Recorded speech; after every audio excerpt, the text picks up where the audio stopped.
alunos. Eu sou a professora Daniela Valandro de Carvalho e nós vamos trabalhar a disciplina de História da África e o ensino de História no Brasil com aspectos voltados para a cultura, legislação e cidadania. E nós estamos aqui, então, hoje para debater algumas temáticas referentes à unidade 2 e eu trago para vocês a presença do professor Vanderlei Sebastião de Souza, professor do Departamento de História, para debater comigo algumas questões pertinentes a discussões contemporâneas relativas à disciplina de História da África, como questões de racialização da sociedade, cotas e legislação. Bom, falarmos do ensino de História da África no Brasil implica em trazermos à tona inúmeras questões, inúmeras discussões bastante pertinentes de uma população historicamente invisibilizada no Brasil.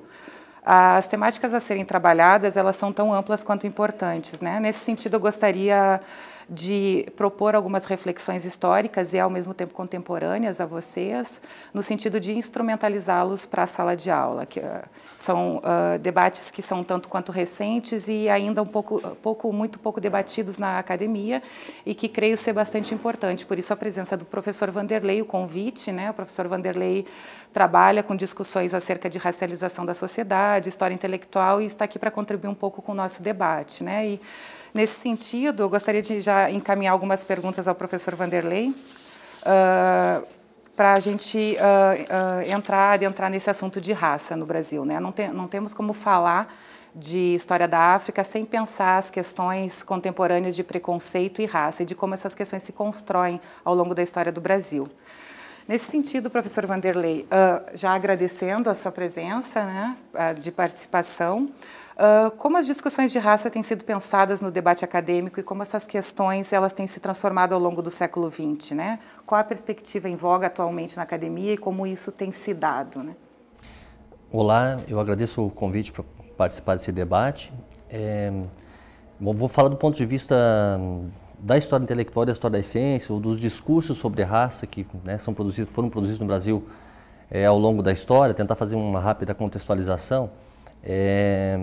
A gente não pode pensar o tema da raça de forma mais contemporânea se nós retornarmos, né, aos estudos históricos, pensar como se deu esse processo de discussões sobre as ideias de raça no Brasil, o processo de racialização, a construção das políticas públicas, sem nós pensarmos em um viés histórico de como isso ocorreu ao longo da construção das identidades sociais, das identidades raciais no Brasil.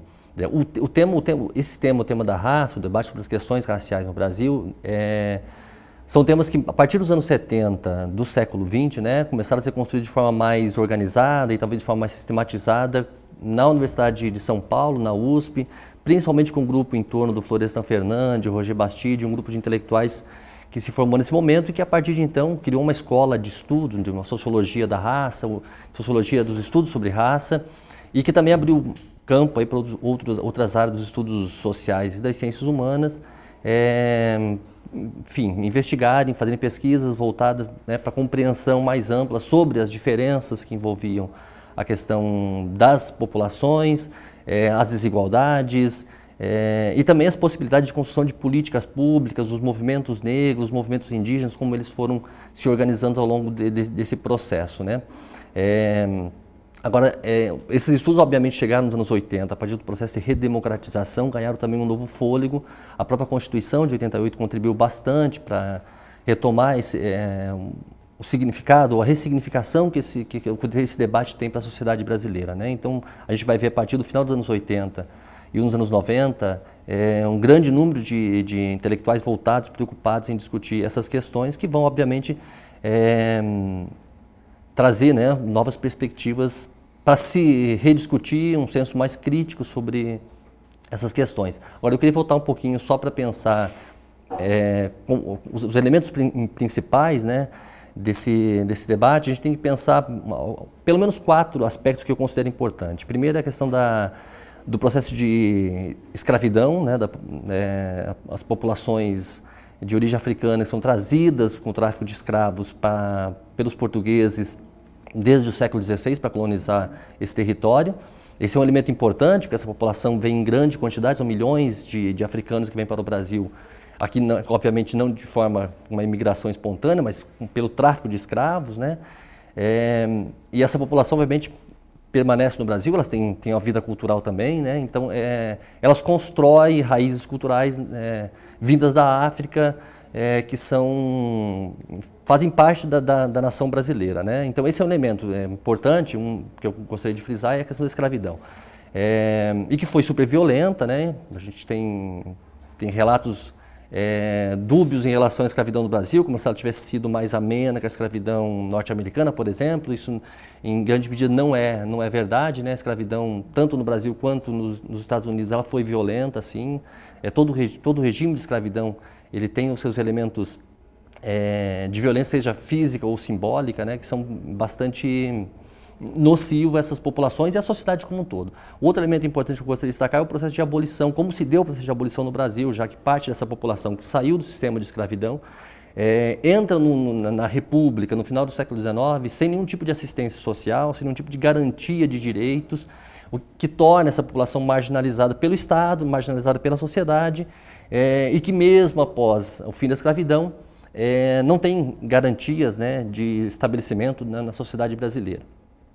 Outro elemento importante é o próprio processo de construção de uma ideia da identidade brasileira que se dá no final do século XIX, início do século XX, que vai enfatizar, acima de tudo, o imigrante europeu.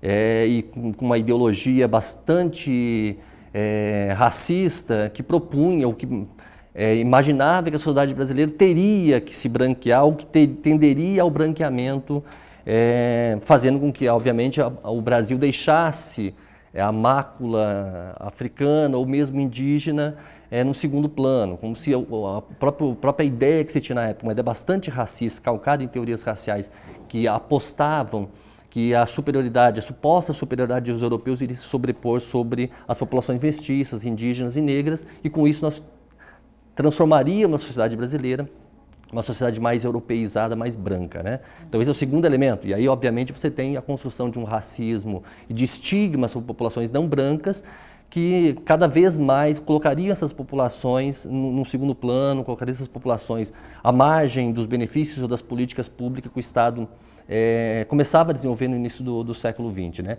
E o outro elemento que eu gostaria de frisar, que é um elemento bastante importante para a gente entender um pouco da questão racial no Brasil, é a teoria a tese, né, da democracia racial brasileira, que desde o século XIX vem sendo construída a partir de uma ideia de que, sempre em comparação com o modelo norte-americano de políticas e de discussões raciais, de que no Brasil nós teríamos uma sociedade multirracial que viveria de forma mais harmônica, mais integrada, e não haveria, como nos Estados Unidos, uma segregação tão radical entre brancos e não brancos, ou entre brancos e negros, ou brancos e indígenas, né?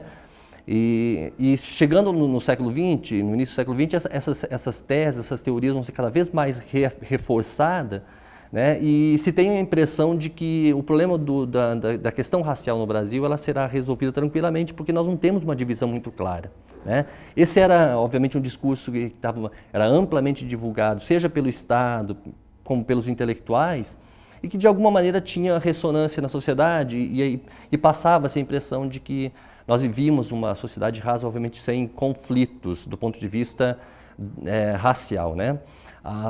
Avançando essas discussões, nos anos 40, 50, você tem movimentos negros surgindo que começam a questionar esse tipo de visão.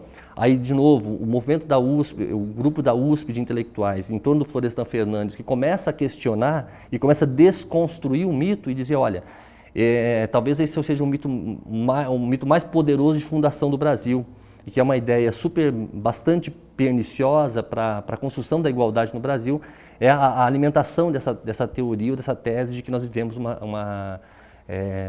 temos uma sociedade, construímos uma sociedade com uma certa harmonia racial, quando não é verdade. E esse grupo da USP, portanto, começa a desconstruir esse discurso.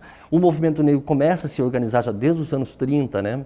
Já ainda no governo Vargas, as primeiras tentativas de organização do movimento negro, que chega na ditadura militar, ela de novo sofre um processo de de perseguição, enfim, né? O próprio regime militar acaba assumindo a democracia racial, porque para o regime militar é interessante não lidar com conflitos, não ter que lidar com essas discussões, e somente depois da Constituinte de 88 é que isso é retomado com mais força, né? Já no final dos anos 70, no processo de abertura, né, político, o movimento negro começa a se reorganizar, e aí chega nos anos 80 e 90, essas bandeiras estão muito bem estabelecidas. O movimento negro começa a reivindicar direitos, né, e tentando demonstrar que todo o discurso que nós tínhamos sobre a questão racial no Brasil era construído sobre esses mitos, ou então sobre teorias racistas que colocavam essa população sempre num processo de desigualdade absoluta, né? Eu lhe pergunto uma coisa, professor, aproveitando um pouco da sua resposta,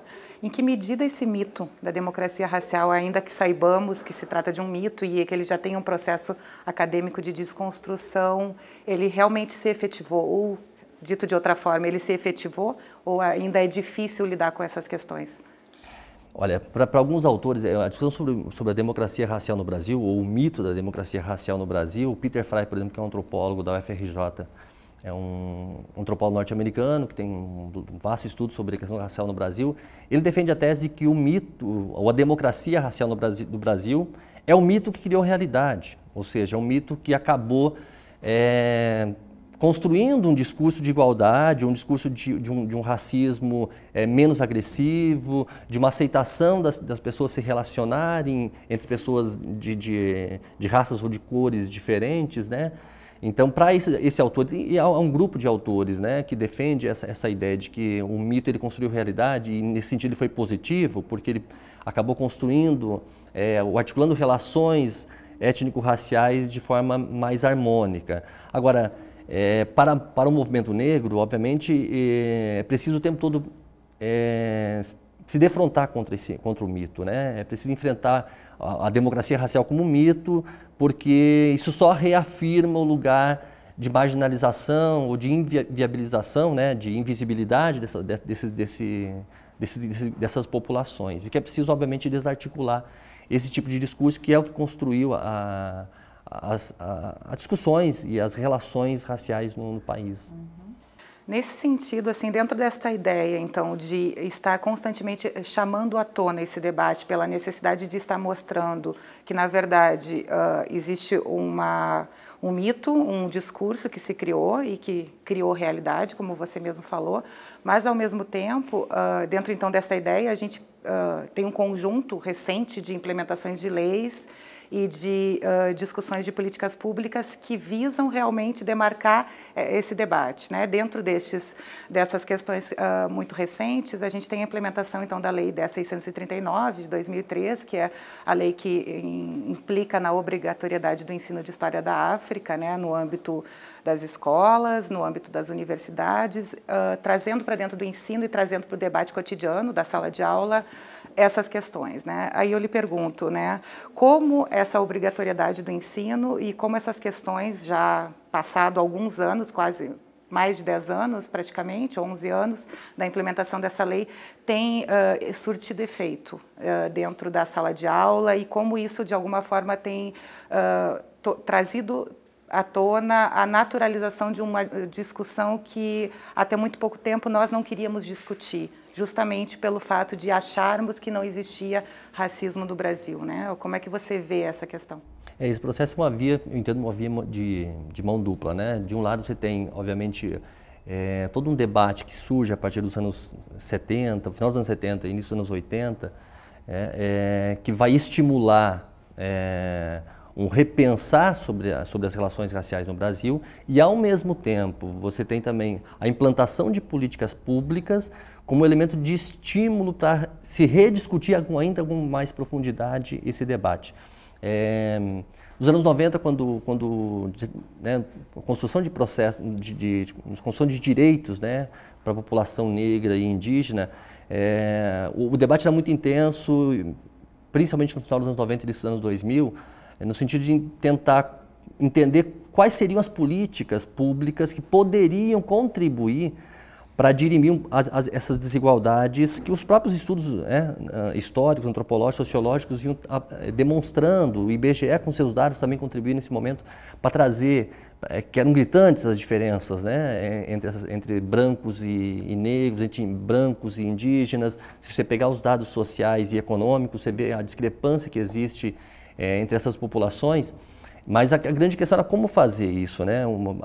Eu entendo que a política voltada para a educação, com a lei de 2003, por exemplo, que reafirmou a obrigatoriedade do ensino de história da África e da cultura afro-brasileira, é um elemento sem dúvida central. Primeiro porque você traz isso, como você comentou, para o cotidiano das pessoas, né?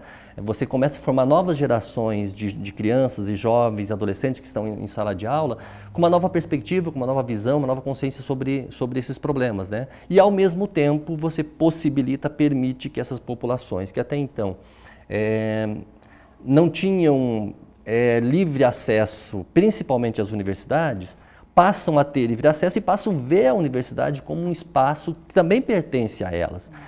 De novo, se nós voltarmos para reconstruirmos a história do Brasil nesse ponto de vista, você vai ver que com o surgimento das escolas públicas a partir dos anos 30, até então nós tínhamos o ensino privado, principalmente controlado pela Igreja Católica, a partir dos anos 30, 40, com o processo de criação de um sistema público de ensino, parte da população negra, ou grande maioria da população negra, não vai ter acesso a essa escola. Isso vai perdurar até pelo menos os anos 70, 80. Os negros não participam da escola porque, primeiro, que o Estado a sociedade como um todo, né, não vê a escola como um lugar de negro, indígenas.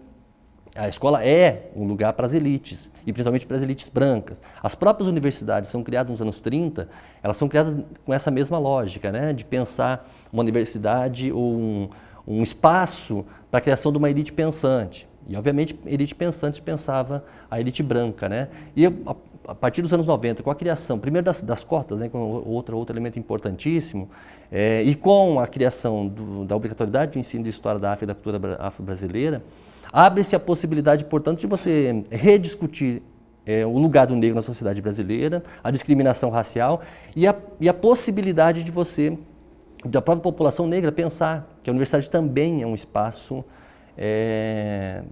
para a construção das suas identidades, para a construção da sua autonomia, para a sua ascensão social. Então, não há dúvida que tanto o debate intelectual, o debate científico, enfim, de dentro das universidades, né, que privilegiam esse tema é importante, como a própria implantação de leis também cada vez mais estimula um repensar, um rediscutir essas questões na sociedade brasileira, né? E, acima de tudo, a reafirmação, também um elemento importante, é a reafirmação de um país que não quer inviabilizar a sua identidade negra.